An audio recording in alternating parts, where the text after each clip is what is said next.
When I was younger, I was disciplined based off the severity of my behaviors. So if it wasn't anything too severe, I just maybe cutting up in public, it would be a verbal warning, just to get me back in check, and how to act in public as a child. But if I made a mistake that was pretty drastic, it will lead to spanking, and it was a way to teach me that your actions do have consequences, and sometimes it's not too pleasant. Um, I believe that it was good the way I was disciplined because it put me in perspective of the real world, and that's what I feel a lot of people are lacking nowadays is the disciplinary action of your actions have consequences and you have to live with those consequences. So for me, when I was younger, I would get spanking if I acted a clown in class and I got in trouble. My teacher told my parents about it.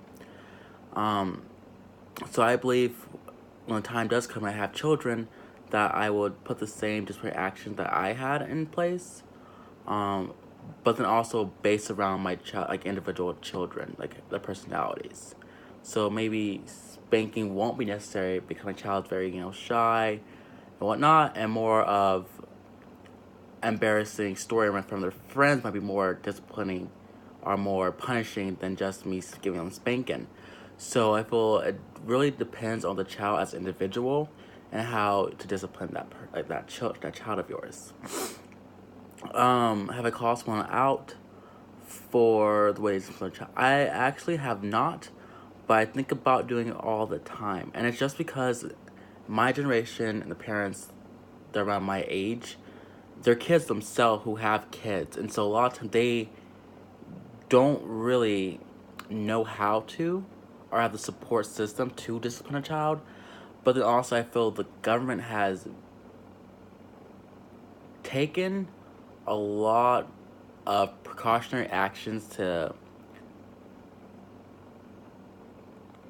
prevent child abuse, but then it inhibits a parent's ability to control their children.